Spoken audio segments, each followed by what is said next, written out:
Washington Watch news desk. I'm Sarah Holliday with today's top stories. President Donald Trump signed his big, beautiful bill into law on Independence Day. The golden age of America is upon us. We are in the golden age. It's going to be a period of time, the likes of which I don't think this country has ever experienced before. We're going to make America great again, and it's happening very fast. Now that the bill is law, Planned Parenthood seems to be facing an existential crisis. Here's some context. To the excitement of pro-lifers, the final version included a provision that Planned Parenthood, America's largest abortion provider, would be defunded for at least 1 year. Starting now, the abortion giant is supposed to lose a ton of federal funding. We're talking over $792 million worth of your money. And you guessed it, the group is certainly not thrilled.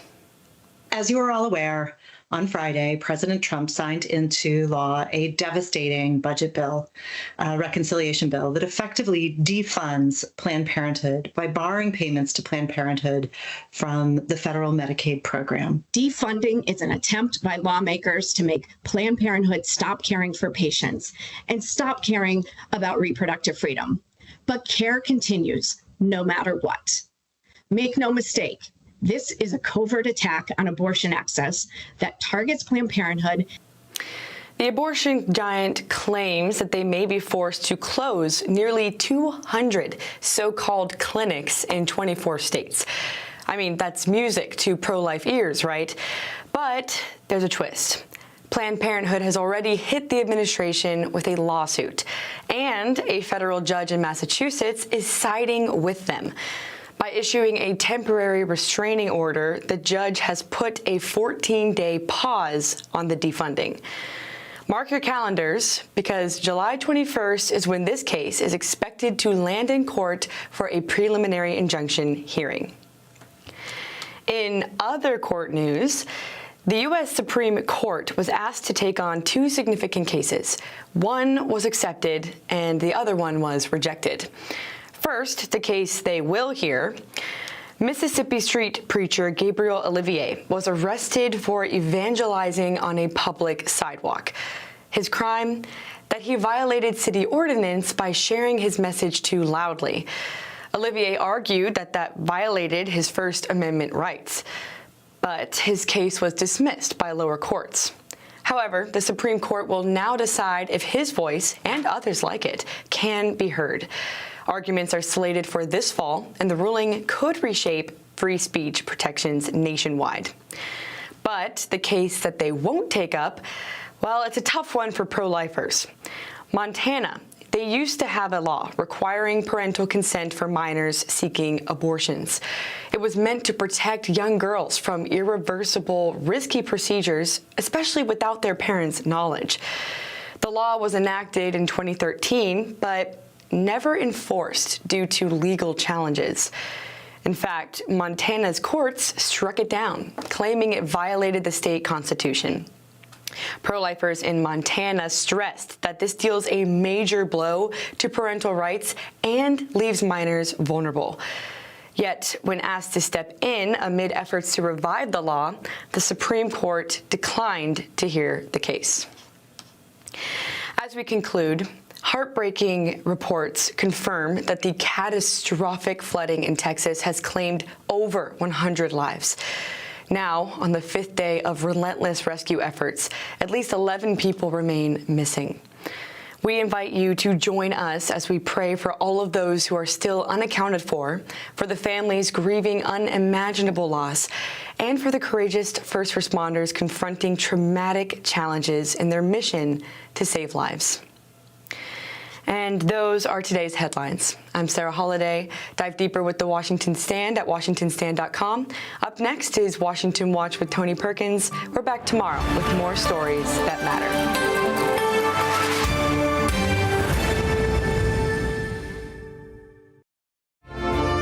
From the heart of our nation's capital in Washington, D.C., bringing compelling interviews, insightful analysis, taking you beyond the headlines and sound bites into conversations with our nation's leaders and newsmakers, all from a biblical worldview. Washington Watch with Tony Perkins starts now. I think the Palestinians should have all the powers to govern themselves, but none of the powers to threaten us. No one in Israel will agree to anything else because we don't commit suicide. We want life. We cherish life for ourselves, for our neighbors. That was Israeli Prime Minister Benjamin Netanyahu at the White House yesterday evening. Welcome to this July 8th edition of Washington Watch. I'm your host, Tony Perkins. Thanks for tuning in. President Trump and Prime Minister Netanyahu met last night and are scheduled to meet again this evening to discuss the path forward in Gaza. Now, one key takeaway from last night's meeting is the United States is standing firmly with Israel, which appears to include its right to maintain sovereignty over Judea and Samaria. We'll talk with Congresswoman Claudia Tenney of New York, chair of the House Friends of Judea and Samaria caucus, about what this means for U.S. policy moving forward. Also ahead, Dr. A.J. Nolte from Regent University will help us unpack the shifting dynamics of a potentially new Middle East. And meanwhile, the search and rescue efforts continue in Texas. We've searched 26 river miles since the tragic event has started. We've had approximately 444 rescues, 30 recoveries. We just ask you to continue to pray for the victims, for the families, for your first responders, for everyone involved. That was Texas Game Warden Deputy Director of Law Enforcement, Lieutenant Colonel Ben Baker, earlier today. Lieutenant Governor Dan Patrick of Texas will join us live with an update. Now, here's some good news on the First Amendment front, a major breakthrough in the long battle over the Johnson Amendment. The IRS has entered into a consent decree in a case brought by the national religious broadcasters affirming the right of churches to speak out on political issues and endorse candidates through their normal channels of communication. Now, this is a fight that we've been fighting for almost 2 decades here at the Family Research Council, and we were involved with the attorney leading this case, Mike Ferris. We're going to talk more about this a little bit later when Congressman Mark Harris, who has actually introduced legislation to repeal the Johnson Amendment, along with former Congressman Jody Hice, who originally championed the bill in Congress. All of that and more coming up on this edition of Washington Watch. Well, President Trump and Israeli Prime Minister Benjamin Netanyahu met at the White House last night. They were not expected to meet again, but they announced they would be meeting again this evening to discuss the way forward in Gaza. With me now to talk about this, Congresswoman Claudia Tenney, who serves on 3 House committees, including the Permanent Select Committee on Intelligence. She also, as I mentioned, chairs the Friends of Judea and Samaria caucus. She represents the 24th Congressional District of New York.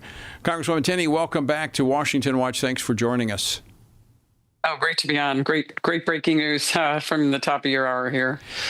So encouraging conversations taking place yesterday, at least what we heard from it. What have you been hearing? What more can you share with us?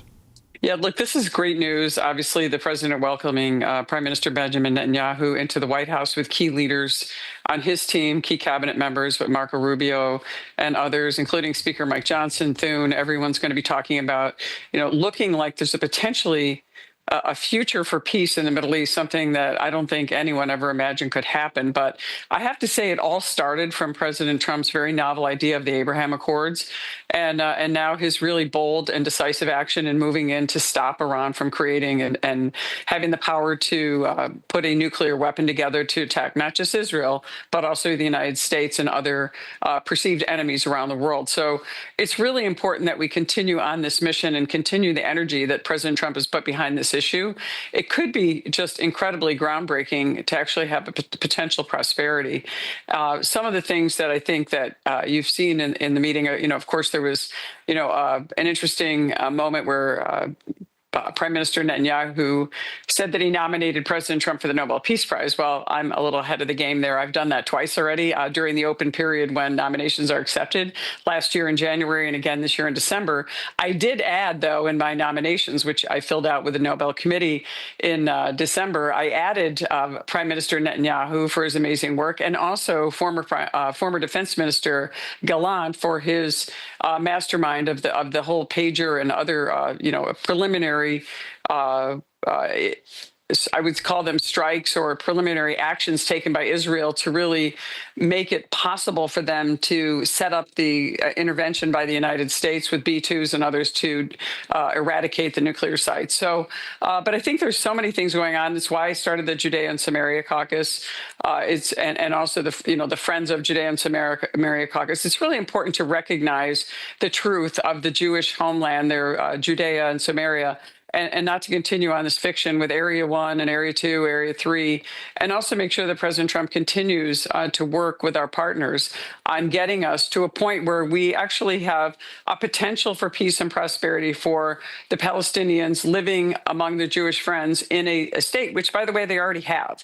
The Palestinians have the right to vote. They have the right to all of the freedoms that every Israeli has, except for the Palestinian Authority and their intervention and really taking the rights away from people. And I think that more and more as people see what's really happening in Gaza, I think they recognize that the Gazans, and many of them welcoming President Trump and his actions, and also actually praising President Trump, and many of them wanting to get out of Gaza so that they can be in a free democratic society that Israel has created, surrounded by authoritarian regimes in the region. So I see a chance for peace here, but we have to keep our the foot to the gas, because right now, if we slow down, I think Hamas under the auspices of the Iranian regime and other parts of the Middle East could intervene and prevent that from happening. Yeah, I think history will tell us that evil will fill a void there in the Middle East very rapidly. We've seen that happen before.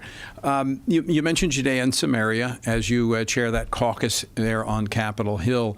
The Prime Minister was asked about this last night at the meeting. He was asked about the so-called two-state solution. I think post-October 7th, even Palestinians or even Arabs realize that this is not a way forward.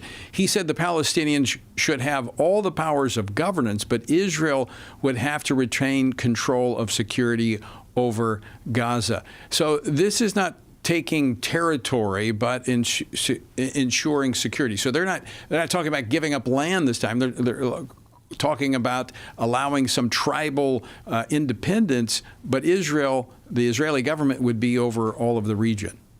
Well, that's because the Palestinian Authority has proven that they cannot govern and create a democracy. They spend all their resources, and that's billions of dollars from friends around the world, and they spend it on terrorism. And they don't spend it on the people who are struggling and suffering in those areas that 1 and 2 or A and B. And so it's really important that the Palestinians are engaged in peace. And I think something I saw in your ticker here was something that I thought was really remarkable, that I had a discussion recently with Governor Barak.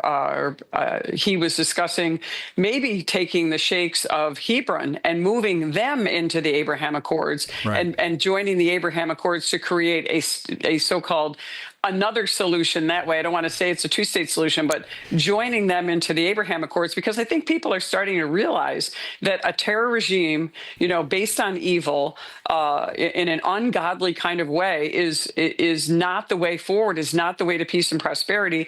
And just look at Israel, the innovation that Israel has sustained in spite of all the odds against them and all the interventions and the problems happening from, state-sponsored terror, mostly coming from Iran, but also the hatred. And I think I think that almost they might be weary of the hatred and wanting to see a chance for prosperity and peace. And they've seen that other Arab nations have been working with the president and working on the Abraham Accords and his trip to the Middle East, a month or so ago.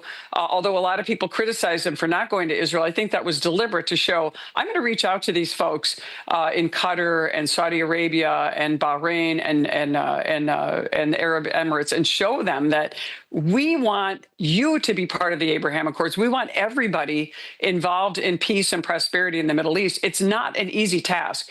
I mean, we've had centuries, but you could argue decades of multiple decades of terror where people have been indoctrinated to hate Jewish people, to hate the West, to hate Western civilization, to hate the United States, and moving them in another direction is not going to happen overnight. But let's start doing that from governments that are willing to come to the table. And I think that's what President Trump is really doing, is bringing these people to the table and recognizing that there is a chance for them if everyone agrees to a peaceful solution. Even meeting with, in a controversial way, obviously, with the new Syrian president, which I think was controversial. I was a little concerned about that he's surrounded by jihadist people. But if we can move everyone in a path to peace, maybe this is the way we do it incrementally. But again, we can never allow, as you say, Tony, that vacuum to occur where terrorism and the hatred seeps in again. So this is going to be dynamic, and it's going to require a lot of work on all sides. That's what Judea and Samaria Caucus is trying to do. We're trying to create this like-minded people to get together, not just in the United States. We're trying to link up our partners in Europe and all around the world to recognize this so that it becomes a world situation, the world engaged in trying to make the Middle East, which has so much incredible history for mankind, to make it great again. And I think that's what President Trump's mission is. I think with Iran defanged, there's a real possibility of seeing a resolution to this conflict that's been there. I think it's going to be a managed peace.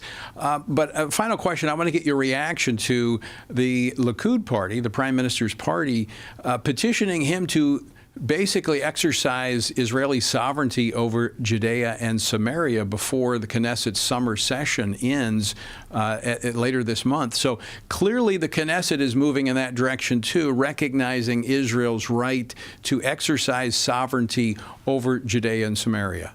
Well, there's also legislation in the Knesset to do that, the same, and I think that they're pushing him to do that, and I think it's a good idea. I think and by the way, everyone who lives in Judea and Samaria who's not Jewish, who is of Muslim or Christian faith or whatever they choose to be, can live in peace and prosperity under Israeli rule there because it's a democratic society that believes in rights. They can access all the government resources that every other Israeli can access and still have the right to do that now without the threat of the Palestinian Authority or Gaza or Iranian-backed different proxy groups coming in to disrupt the region. So I think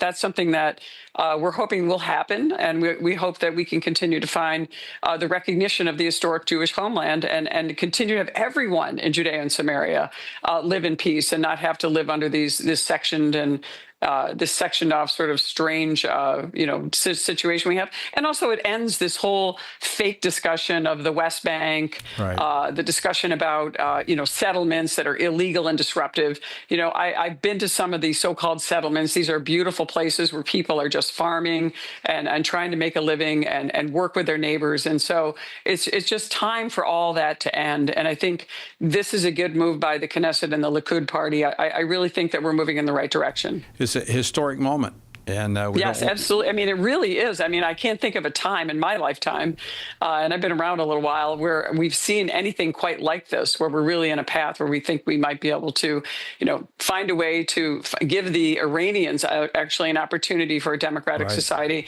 The great Persian culture, was eviscerated by the mullahs in 1979 and continues, to take the rights away from them. I think they'd like to be part of this whole Middle Eastern prosperity. I think they absolutely would. Claudia Tenney, always great to see you. Thanks so much for joining us today. Congresswoman Claudia Tenney of New York. I have lots to pray about, folks. Continue to pray even tonight as the Prime Minister and the President meet to discuss the way forward. All right, we're going to talk more about it on the other side of the break. Don't go away.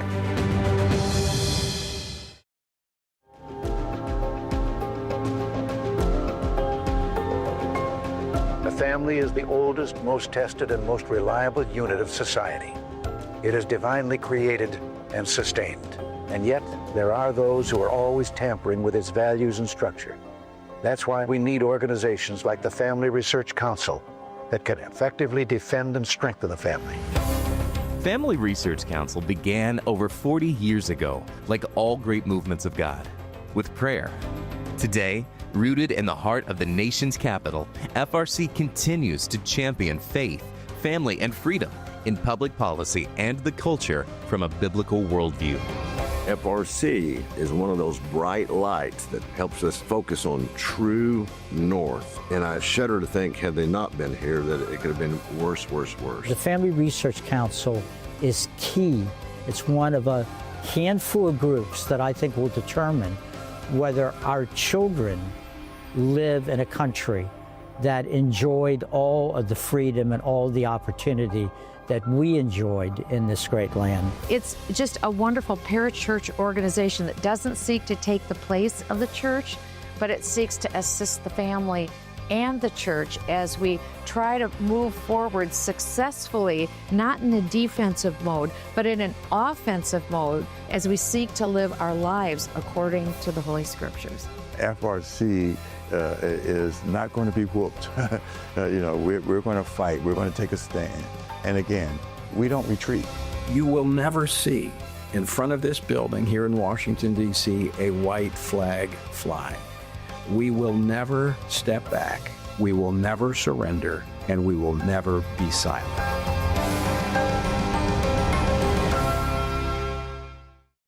Hello, friends. This is Tony Perkins. And you know what? We just finished our 21-day Family Bible Challenge through the book of Matthew. And if you joined us, I pray that it has already borne fruit in your life and in your home as you place the Lord and His Word at the center of your home. Now, our journey through the Bible doesn't end here, though. The challenge was a part of our Stand on the Word Bible reading plan. And from here, we're going to cover the rest of the New Testament. And now that we finished the book of Matthew, let me ask you, would you consider joining us for the rest of the journey through the Word of God? In 10 to 15 minutes a day, you'll see how the good news of Jesus transformed the lives of common people just like you and me, and how those same people transformed the known world through the power of the Holy Spirit. I invite you to continue the journey with me and discover the life-enriching power of the Word of God. Visit frc.org/Bible for our reading plan. That's frc.org/Bible to learn more. Welcome back to Washington Watch. Thanks so much for tuning in. All right, I want to continue unpacking President Trump's meeting with Israeli Prime Minister Benjamin Netanyahu, and I want to bring in Dr. A.J. Nolte. Dr. Nolte is Associate Professor and Director of the Institute for Israel Studies at Regent University. Dr. Nolte, welcome back to Washington Watch. Always great to have you on the program. Tony, it's great to be with you, and it's honored to follow a pro-Israel champion and my mom's Congresswoman, Claudia Tenney. Yeah, Claudia's doing a great job of working very closely with her on the Judea and the Samaria caucus. Two things I want to try to get to here in this segment. Number one is tonight, the President and the Prime Minister meeting again to talk about, and tonight it's almost exclusively about the war in Gaza, how to bring this to a conclusion. What are the obstacles standing in the way of this? The single biggest obstacle standing in the way of this is Hamas, and particularly Hamas's possession of hostages, because the hostages are literally the only leverage Hamas has, and the desire of the Israeli people is to bring them home. And so, I've been to hostages forum and met with some of their folks, and their desire is to get every hostage out. But they also recognize that any deal you make, Hamas has a very high likelihood of breaking, and so it's a very difficult and challenging process. And so, what's the leverage that you can get to let Hamas release all those hostages so the war can end, and then hopefully find some sort of peaceful, stable solution to Gaza that's going to prevent the next October 7th. Yeah, I mean, Israel wants Hamas gone. Hamas wants to retain power. So right there, you get this conflict. I think it's going to be very difficult to resolve, and I'm not sure. I think eventually you're going to have some of the other Arab states lean in on this, who have been backing and supporting Hamas. I think Qatar's going to have to weigh in. I think you're going to have to get Saudi Arabia. I think some of these others are going to have to weigh in, or it's not going to be resolved. Absolutely right. And Qatar is key because they have been a major financial backer of Hamas. And now that Iran seems to be largely defanged, Qatar is probably Hamas's best hope for some sort of continuance. So maybe there's some sort of deal where they're able to exile and have some resources in Qatar.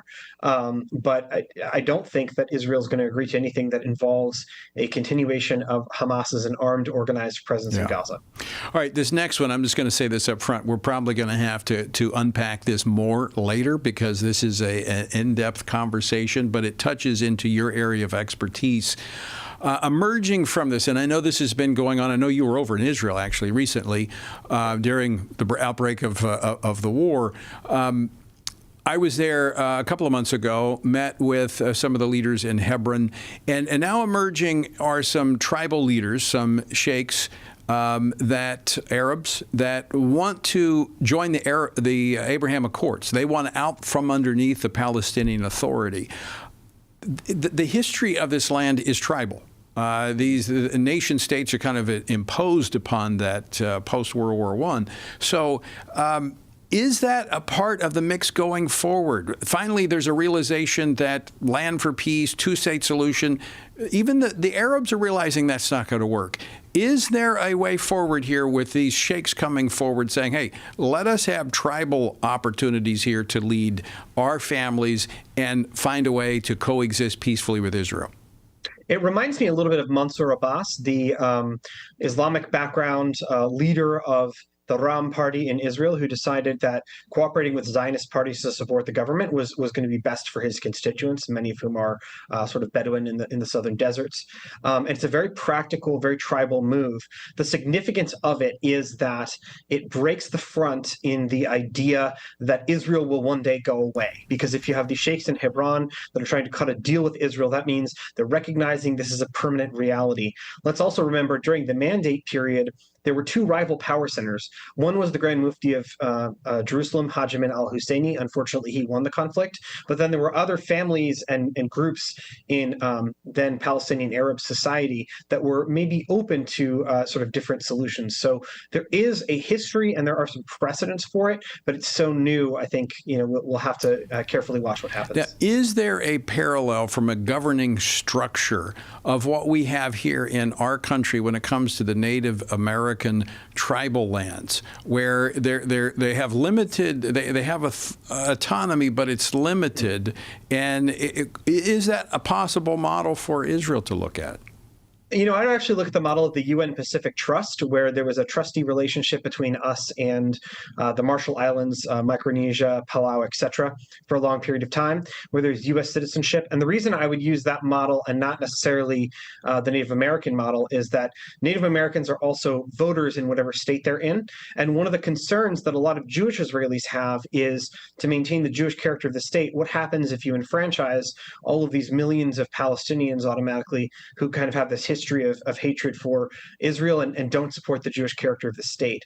And so finding something that has real political representation at the local level where you retain the democratic character of the state, but also retain the Jewish character, that's going to require some finessing if you're not going to have a Palestinian state. I think there are models, but it's a little complicated.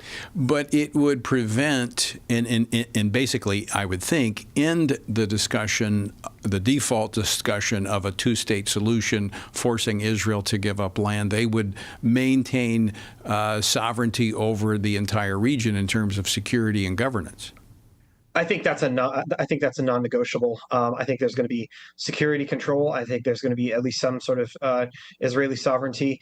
And frankly, looking at it from the perspective of even Christians in the land, you look at the Palestinian Authority's charter. Article 3 says the Palestinian state will be an Islamic state, and Sharia is a source of legislation. That's not good news for Christians in the area, whatever some more prominent voices might be saying. So, Dr. Nolte, we just got about a minute left. Would you say the days are limited for the Palestinian Authority? I think unless there are immediate, substantial reforms that give Israel a lot of what it wants, I would say yes. And I think the Arab people living under that corrupt system would say yay. Many of them, and I've met many of them, who work actually in Jewish businesses. And in fact, the sheikhs who are in Hebron, right now, because everything's locked down, the folks don't have jobs. They don't have incomes because the Israeli economy is how they make a living. Even more than the PA, you've got to get rid of UNRWA with the multi-generational welfare and extremism of the bizarre refugee status that's there, where the refugees living in Palestinian Authority governance, but they can't buy land because they're supposed to return to 1948 Israel. That fiction has to end immediately for any kind of peace. Yeah, the UN has... Actually, I mean, they've been peddling conflict. Dr. Nolte, always great to have you on the program. Thanks for joining us. Thank you for having me. All right, folks, stick around. On the other side of the break, Lieutenant Governor Dan Patrick of Texas joins us, so don't go away.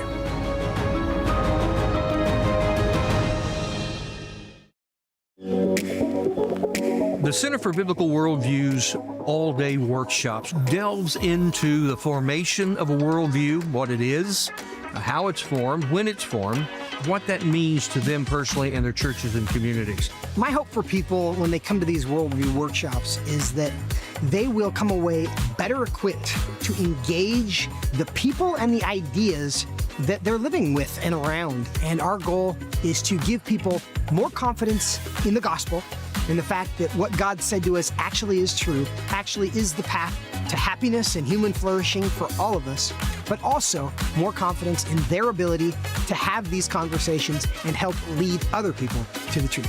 For Bible-believing Christians to know what God's Word says on these issues and to learn how they can apply it to their lives. And we believe that the more Christians that we equip, that's how we'll change the nation. Hey fam, listen, Pastor Sammy here at Lighthouse Church, and I cannot tell you how equipping, how empowering, how incredibly educating this conference has been. And so I just want to encourage anybody that either has not been part of or is thinking about hosting this event, certainly to pastors, leaders, even CEOs for that matter. This conference is lights out. I stand behind it myself. I can't commend it enough. We're going to be talking about this for some time to come. The culture is kind of squeezing in on us as God's people, forcing those of us with biblical views to change those views or to suppress those views. It's forcing us to engage with issues that we've never had to engage with. And so what this teaches us is what those issues are, what the Bible says about those issues, and then how we can critically engage our culture on these things in a way that is committed to biblical principle. Visit frc.org/worldview for more information.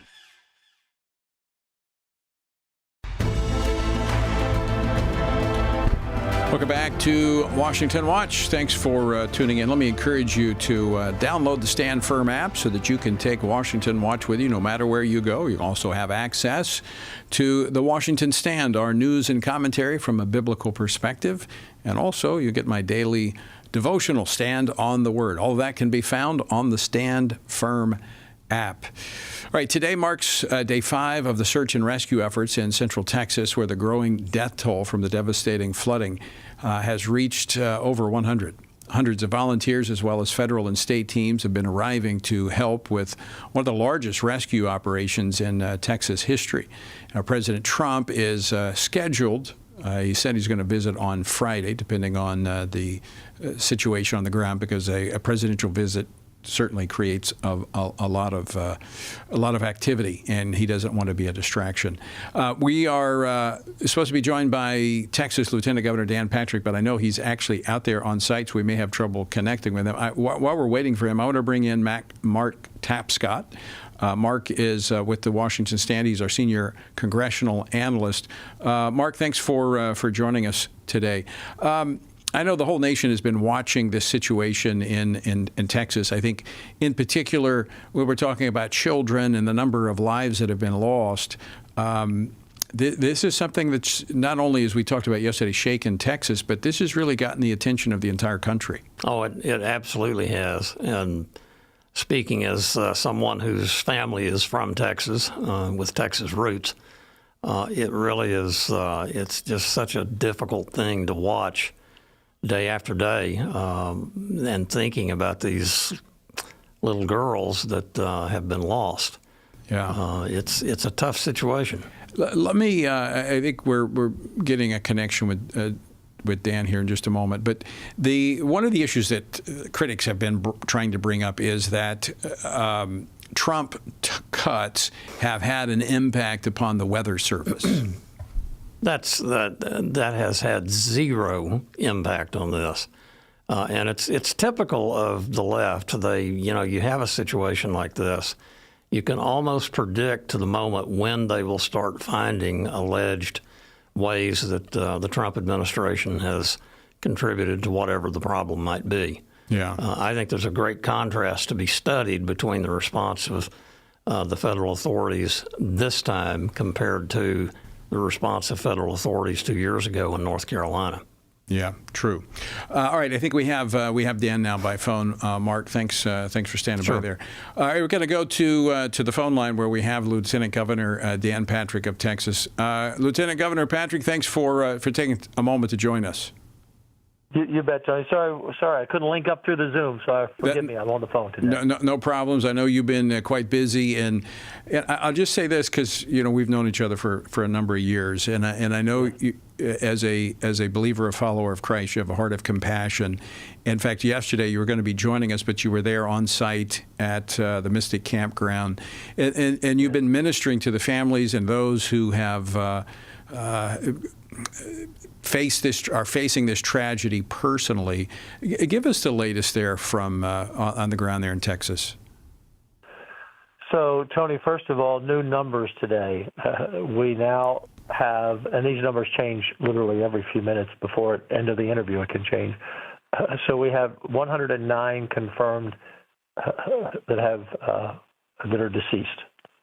From the 26 girls at Camp Mystic, we now have identified all or found all but 5. And there's still the camp counselor, a teenager, missing. So that list is shrinking to bring closure to families, but there's still more to find. Then you have all of the people who came for this big 4th of July celebration, and you don't know everyone's there. You can say, well, go to the offices to see who checked in to buy the trailers. Well, the offices are gone. They were washed away. But slowly but surely, we've been gathering names because people call in and say, I know they were going to the fireworks show and from there. Today, now, we've added 161 in total that are missing. And these are new names we're getting in. We put out a call if someone is missing that you think may have gone there, because we don't know unless someone calls us and tells us they're missing. And so now that we're on Wednesday, some people have started to call the hotline, and we had about 700 calls, and some were duplicates, triplicates, and some were not involved in this and ended up showing at home. We're down to 161. And that includes the 30 or 40 we had yesterday. So in essence, we've added quite a few to the missing list. Again, they may not have been there, but someone who knows them, a friend, a coworker, they're missing them. They don't know where they are. They think they may have been there. So a huge number missing has gone up. So 109 were deceased, and 161 now we're still looking for. And at this point, it's been mostly a recovery operation. I mean, this far into it, have we found anyone alive? The last person, to my knowledge, and there's a lot of moving parts, so I want to be, to my knowledge, the last person we found alive was on either Friday or Saturday, and I think it may have been actually Friday. I spoke with some of the families yesterday who were still missing loved ones. And one of them texted me today because I gave these families my cell number. I said, just call me. If you have any issues, have any questions, have any problems, you want the latest information. So I did have one of the families I met with yesterday who did text me earlier and say that they did find their loved one. But there's still, again, a number missing from the camp, and then a big number missing from around. And so when people ask Dan, that question, I hate to cut you off. We're up against a break. Hold on for just a moment. We'll be right back. Sure. Family Family Research Council is committed to advancing faith, family, and freedom from the East Coast to the West. So FRC is going to Southern California for this year's Pray, Vote, Stand Summit, October 17th and 18th at Calvary Chapel, Chino Hills. Join us for this powerful gathering of Christians desiring cultural renewal and spiritual revival. The Pray, Vote, Stand Summit brings together Christian leaders, issue experts, and government officials for a time of prayer, inspiration, and action. Together, we will seek God's guidance for our nation and engage in meaningful discussions on the intersection of faith, government, and culture. If the spiritual foundations and the cultural walls of our nation are to be rebuilt, we all have a role to play. May we each find our place on the wall as we build for biblical truth. Register now at prayvotestand.org. That's prayvotestand.org. Jennifer, it's so exciting to be here with you today talking about our new book, Embracing God's Design. Who is actually going to benefit from reading this book in your view? There's so many different audiences that can benefit. The first one are counselors themselves, right? Because we have some material in there where we really address the gender dysphoria diagnosis and what is wrong with it. We have information for people who are wanting to go back to embracing God's design for their life. This is really magical to have the therapist and the individual who suffered come together and write about why this is happening and why we're seeing this. And we brought all of that experience to the table. We want to see people walking in the fullness of who God has called them to be and not a false identity. Order today at embracethedesign.com. How should Christians think about the thorny issues shaping our culture? How should Christians address deceitful ideas like transgenderism, critical theory, or assisted suicide? How can Christians navigate raising children in a broken culture, the war on gender roles, or rebuilding our once great nation? Outstanding is a podcast from the Washington Stand dedicated to these critical conversations. Outstanding seeks to tear down what our corrupt culture lifts up with an aim to take every thought and every idea captive to the obedience of Christ. Whether policies or partisan politics, whether conflict in America or conflict abroad, join us and our guests as we examine the headlines through the lens of Scripture and explore how Christians can faithfully exalt Christ in all of life. Follow Outstanding on your favorite podcast app and look for new episodes each week. All right, I'm Tony Perkins, and this is Washington Watch, and we have Lieutenant Governor Dan Patrick of Texas on the line with us. Governor, thanks for sticking with us through the break. Sure. But you're an old radio man, so you know when those breaks come, you got to go. I understand. But before I let you go, I did want to ask one more question, because this really has, I know it's, I've talked to several folks in Texas, it's really shaken a lot of the folks in Texas, but it's really gripped the nation. Yes. How can we be praying for those families and for the first responders there in Texas that continue to do this work? Well, Tony, first, what you just said is very interesting. I made this comment to someone earlier today that, we've had many storms in Texas, and after about 3 days of coverage, the media, the mass media moves on to whatever is next. We had the storms in North Carolina. We've had tornadoes that go through. We've had all of those kinds of disasters in America. Every summer we have them. And pretty much it's a 2-day story and people move on. I think what is different in this one is the young girls, the little angels who are now in heaven, but the little angels who have been lost, those 26 campers from 8 to 15 or so, and the teenage counter, and the story there, and trying to find them, and for the first days, is there another alive? And now we've got to reunite the families. I met with some yesterday, as I mentioned to you, that the lady said to me, she said, I just need to find my granddaughter. I just need to find her. I need to know what happened to her. And so I think that has the fierceness of the storm. And now, if these other 161 that are missing, if there turned out to be fatalities, and hopefully some will show up, they've just gone someplace else and doing something. But this will be bigger than the hurricane we've had in terms of loss of life. I think that's part of it, Tony. And how you can pray, you have to, yesterday, I just told him a long time ago, my pastor said, when you go into a situation like this, just be there, just hug them. I know the listeners can't be there and hug them, but in their prayers they can hug them. In their prayers they can be there with them, so that the people know the country is with them.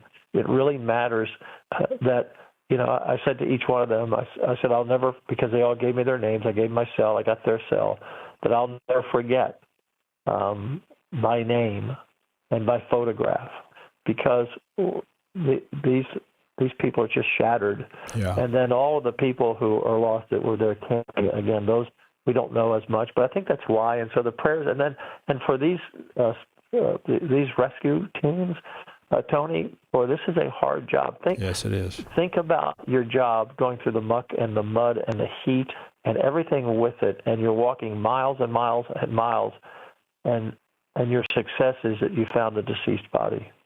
That's your success. Yeah. Because you're trying to bring closure for a family. But imagine the toll when you have success, because that is success. We're trying to recover everybody. And the governor said today, and I've said before, we're not going to stop until we find everyone. And so the prayers are for everyone.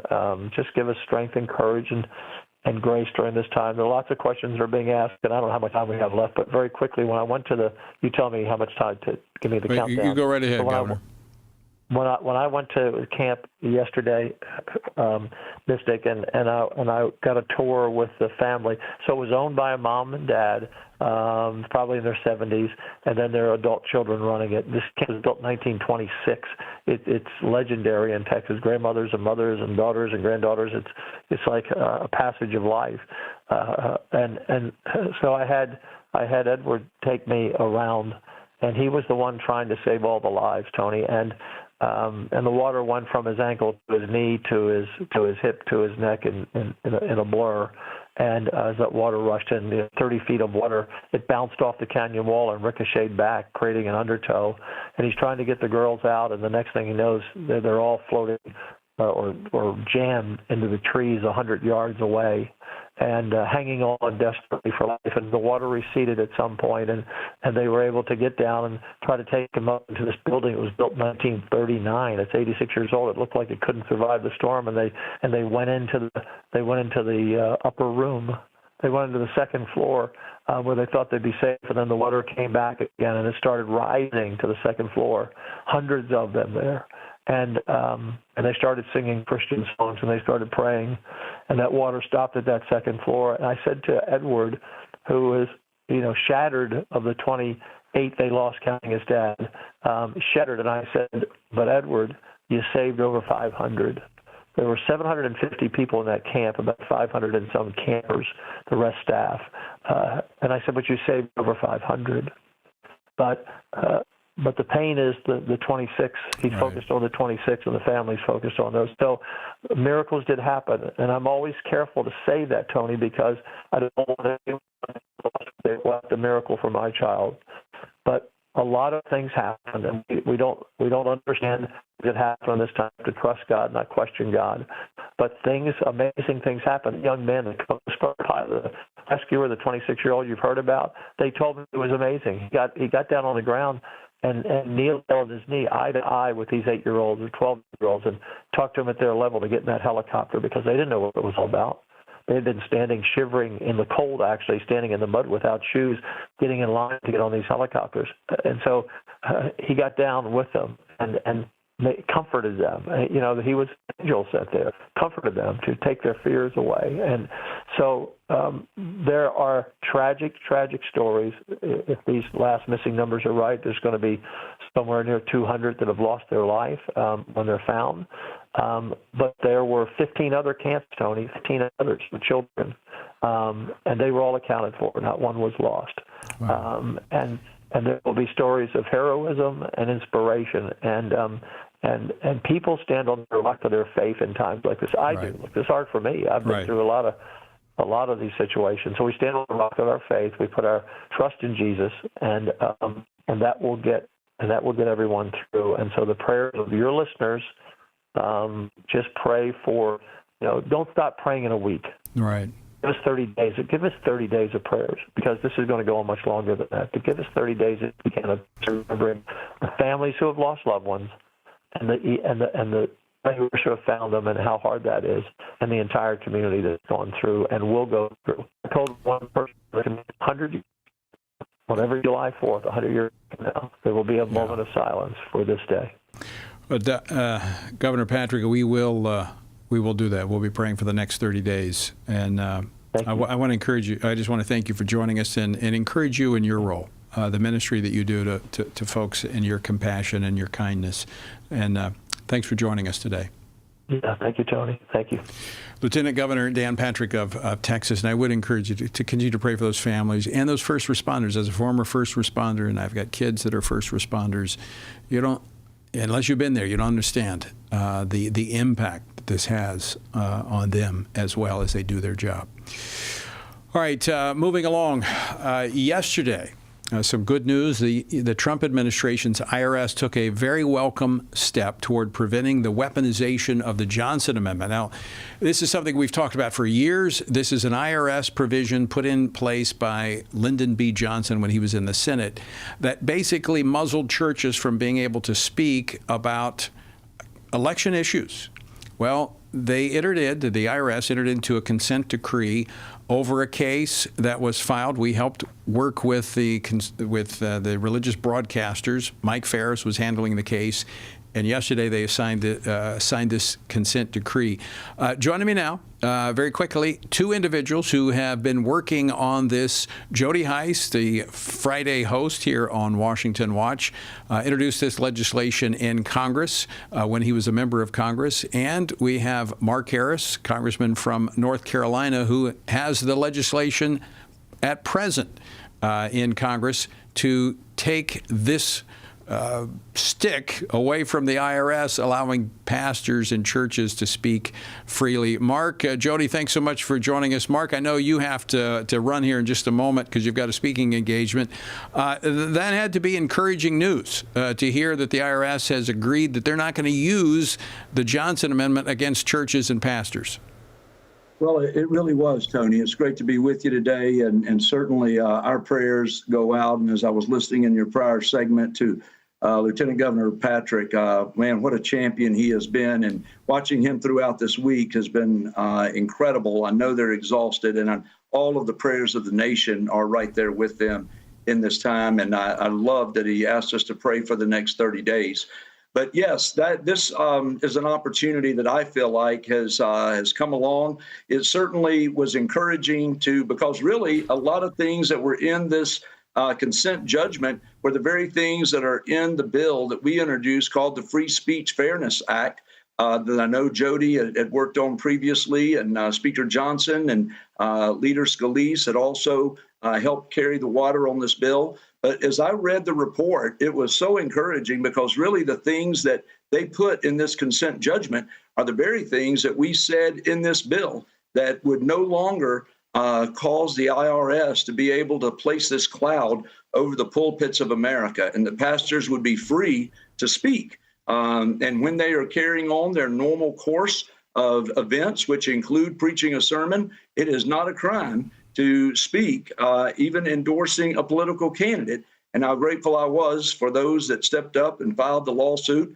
And then yesterday, this settlement was made, a consent judgment was entered, and I'm encouraged, my friend. Well, it's something that affects you, something you've been speaking on for quite some time.